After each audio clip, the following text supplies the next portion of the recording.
الله الرحمن الرحیم. سلامونه او نیکهیلې قدرمنو لیدونکو، هیله منم چې ټول به روغ او جوړ یاست. درنو لیدونکو، تاسو ته ښه راغلاست وایو د فوتوشاپ مجموعه درسونو کې.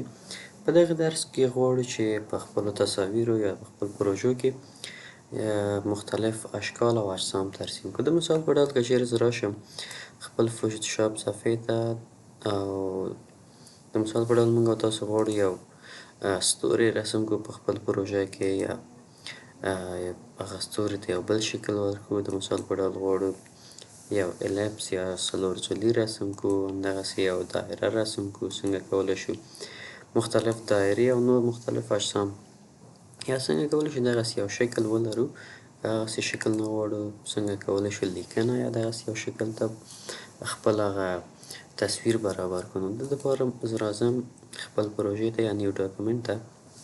په لومړي برخه کې قدرمنو موږ او تاسو دغسې یو صفحه لرو یا دغسې یو کاري برخه لرو. نو په لومړي قدم کې راځو یو دایرې د ترسیمولو څخه پیل کوو. نو د دپاره موږ او تاسو په دغې ټولز برخه کې الیپس ټول یا پولیګون ټولز چې ورته وایي دې ته ضرورت لرو.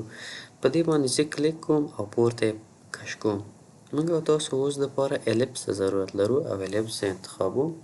کله چې صفحې ته زه راشم، په صفحه کې زه راځم غواړم چې دغسې یو الیپس رسم کړم، خو زه غواړم یو که چیرې الیپس تاسو وینئ بیضوي رسمیږي. که چیرې زه غواړم یو دایره رسم کړم، شفت بټنه کلیک نیسم او څه کوم دغسې یو الیپس رسموم.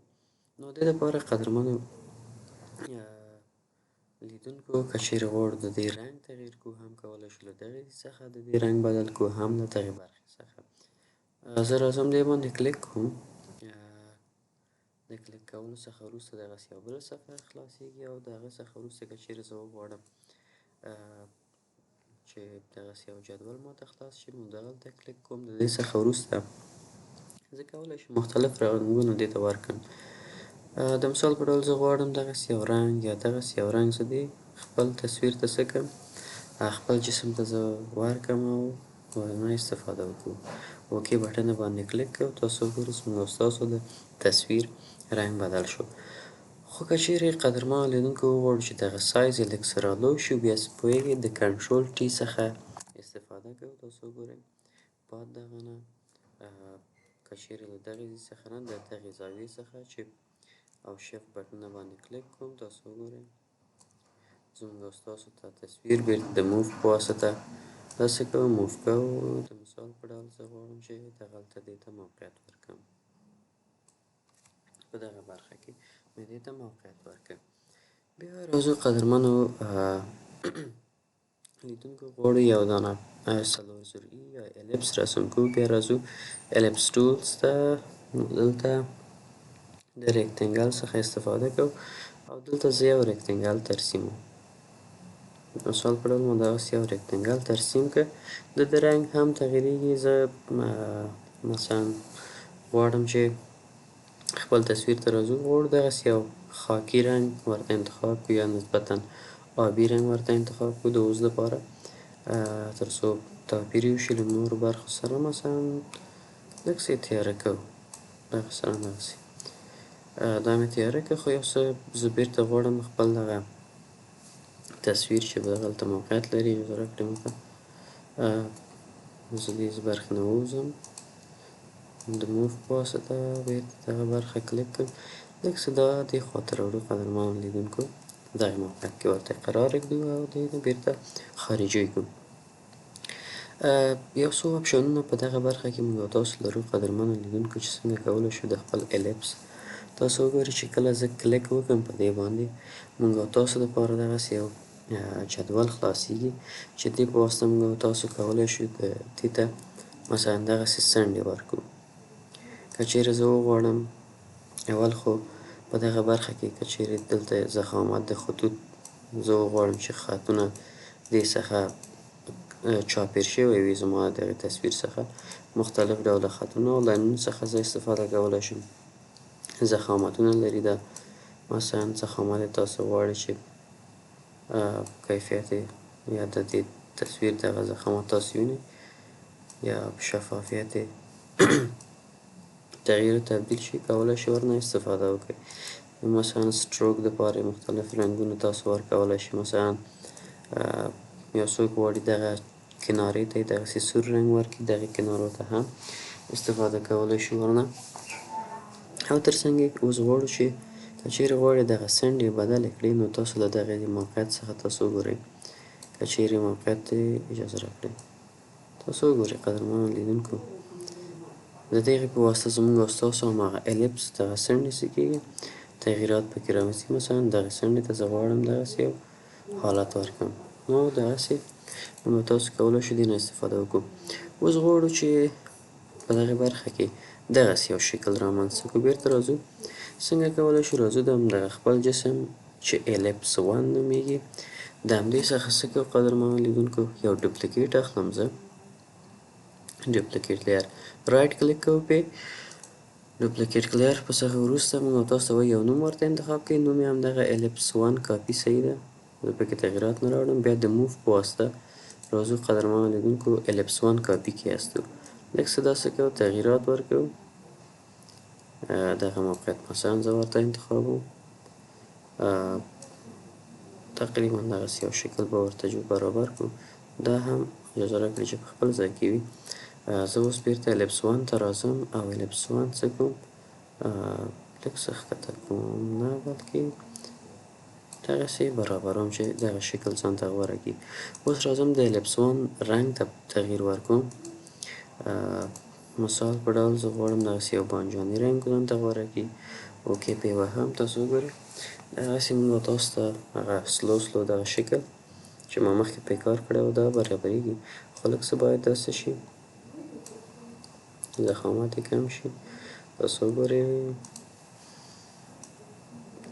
که چیرې دا لږ څه ښکته کړم، تقریبا لږ څه یې پورته کړم او لږ څه مخته شي،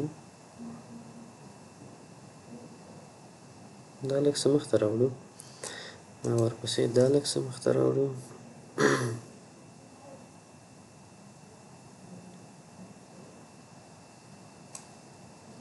مثال په ډول لږ څه نور هم باید دا مخته راشي. او د دغې تصویر ته راځو د کنټرول ټي په واسطه دا لږ څه کومه، لږ څه ښکته کوم. تاسو وګورئ اوس خپله برابرېږي، هماغه شکل یې ځان ته تقریبا غوره کړ. که چیرې دا یې نه وي کړی بیا راځو د کنټرول ټي په واسطه دا لږ څه ښکته کوو، دا هم څه کوو، لږ څه دې خوا ته راوړو. نو دغسې یو شکل ځان ته څه وکړو قدرمنو لیدونکو، دغسې یو شکل ځان ته غوره کړه او د اوکې په واسطه دا اوکې کوو. بل تقریبا دغه اجسام او دغه اشکال ځان ته غوره کړه. بیا راځو قدرمنو لیدونکو یو بل دایره رسموو، دغلته یو کوچنۍ دایره تاسو وګورئ دغه موقعیت کې قرار لري. نو دې دپاره بیا راځو په دغه موقعیت کې ریکټینګل ټولز دا کشکاږو او الیپس انتخابوو. بیا راځو دغې برخې ته، نو دې دپاره چې څه کوو شفت بټنه کې کلیک نیسو، یو څه کوو قدرمنو لیدونکو دغسې بېرته د موف ټول په واسطه دغې ته حرکت ورکوو. که جسامت یې غواړئ چې کوچنی کړئ د کنټرول ټي بیا ووهئ، ایډیټ سکیل په برخه کې شفت ونیسئ، مثلا تاسو دغسې لږ څه یې کوچنی کړئ، بېرته راشئ دا حالت لري. مثلا لږ څه نور هم که چیرې وغواړو باید کوچنی کړو، کنټرول ټي وهو او شفت په واسطه لږ څه نور هم دا کوچنی کوو او دغه موقعیت کې قرار ورکوو. د رنګ د تغییر لپاره بخښئ دا اوکې کوو. د رنګ د تغییر لپاره راځو، مثلا کوم رنګ ورته انتخابوو، د مثال په ډول دغه رنګ ورته انتخابوو، اوکې کوو، دا هم دغه رنګ نیسي. اوس راځو قدرمنو لیدونکو دغسې یو ستوري د ترسیمولو لپاره چې څنګه کولی شو دغسې یو ستوری رسم کړو. راځو الیپس ټول په واسطه بیا هم پولیګون ټول انتخابوو. قدرمنو لیدونکو که چیرې زه پولیګون ټول ترسیم کړم، تاسو وګورئ نو تاسو دپاره دغسې یو ستوری رسمیږي، خو مخکې د دې څخه اجازه راکړئ کنټرول زد په واسطه بېرته شاتګ کړو. د دې تنظیماتو په هکله تاسو سره خبرې وکړم. یو دغه برخه ده، یو دغه برخه. که چیرې زه وغواړم یو لسزولي رسم کړم، راځم لسزولي دلته لیکم او دغلته نور تنظیمات هم لري. هغه تکنس د خپله دماغه جسم، فلکس سایز، پروپورشنل او داسې نور. خو تر ټولو مهم دغه سټار ریشیو ده، هغه تناسب د زوایاوو. مثلا زه غواړم د دې زاویې 10 درجې وي مثلا. اوس اوکې په واسطه اوکې کومه ده. اوس که چیرې زه یو الیپس ترسیم کړم، تاسو وګورئ د دې نمبر به 10 وي او ریشیو به یې څه شی وي، 10 وي. اوس اوکې په واسطه کې چې اوکې کړم، تاسو وګورئ دغسې موږ او تاسو دپاره یو الیپس یا یو ستوری رسم شو. اجازه راکړئ چې دغه موو ټول په واسطه دغسې کړم، موو یې کړم. تاسو وګورئ دغسې یو جسم موږ او تاسو دپاره ترسیمیږي. نو د هغه دپاره زه راځم څه کوم، اول برخه کې پولیګون ټولز په واسطه راځم، بیا د دې تعداد 15 نیسم او ریشیو 50 نیسم، 50% او اوکې کومه او اوکې په واسطه. تاسو وګورئ موږ او تاسو دغسې یو ستوری رسم شو چې بیرته راځو، بیا اړتیا نشته د موو ټول په واسطه دغه موو کوو. دغې برخې ته رنګ یې هم تغییر ورکوم. د مثال په ډول زه دا ځل ورته رنګ که چیرې تقریبا سپین ونیسو غوره به وي. بیا راځو څنګه کولی شو قدرمنو لیدونکو د دې څخه یو بل ستوری هم واخلو. نو د دې دپاره راځو ډوپلیکیټ باندې کلیک کوو، په همدغې لیر باندې کلیک کوو د ډوپلیکیټ په واسطه یو ډوپلیکیټ نیسو. اوس هم راځو پولیګون 1 کاپي د دې ریشیو یا هم د دې هغه څه قدرمنو لیدونکو سایز وړوکی کوو د کنټرول ټي په واسطه. بیا شفت بټن نیسو او دا لږ څه کوو، تاسو اجازه راکړئ د کنټرول په واسطه که چیرې مخته لاړ شو، کنټرول زیډ وهم، د آلټ په واسطه که چیرې مخته لاړ شو. تاسو وګورئ آلټ بټن که چیرې تاسو کلیک کړئ قدرمنو لیدونکو، بیا د منځني برخې څخه د دې سایز کوچنی کیږي. نو یې لیکو په دغې برخه کې بس. نو تقریبا اوکې په واسطه اوکې کوئ او راځو فقط یو څه کوم د دې رنګ. اجازه راکړئ دغې تصویر ته وګورو، زه د دې دغه وګورم، ریشیو یې وګورم. تقریبا ریشیو د هغې لږ څه ما ډېر کړ، دا باید ما 40 اخیستی و. اجازه راکړئ چې د دې هغه ریشیو یې 40 کړم زه. بیا راځم د پولیګون په واسطه، پولیګون ټول په واسطه 15 دا صحیح ده. د دې ریشیو 15 به واخلو، 15% که د دې ریشیو واخلو، وګورو چې څه تغییرات پکې راځي. اوس صحیح شو تقریبا. او لږ څه یې سایز هم ښه کوو، د شفت په واسطه لوی کوو یې او د موو ټول په واسطه موو کوو یې، دغلته یې موقعیت ورکوو. بیا راځو د ډوپلیکیټ په واسطه یې ډوپلیکیټ کوو. بیا راځو د کنټرول ټي په واسطه او آلټ بټن نیسو، دا لږ څه وړوکی کوو،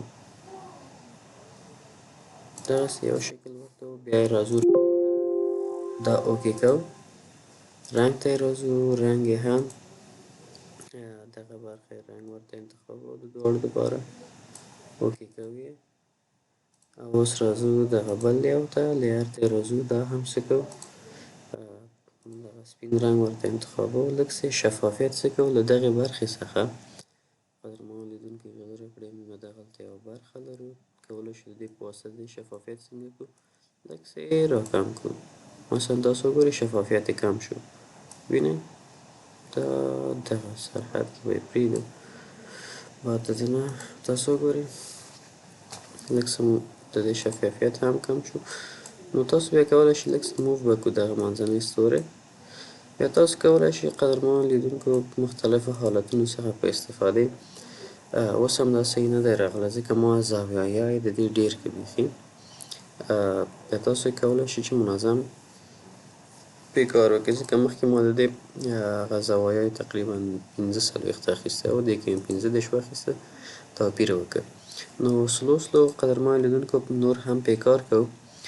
ستاسو له ملتیا څخه مننه، د دې دپاره چې زموږ او ستاسو د ویډیو حجم ډېر نشي. همدلته یې پای ته رسوو. ښه وخت ښې چارې، خو زموږ یوټیوب چینل درسره سبسکرایب کړئ. مننه، ښه سلامت اوسئ.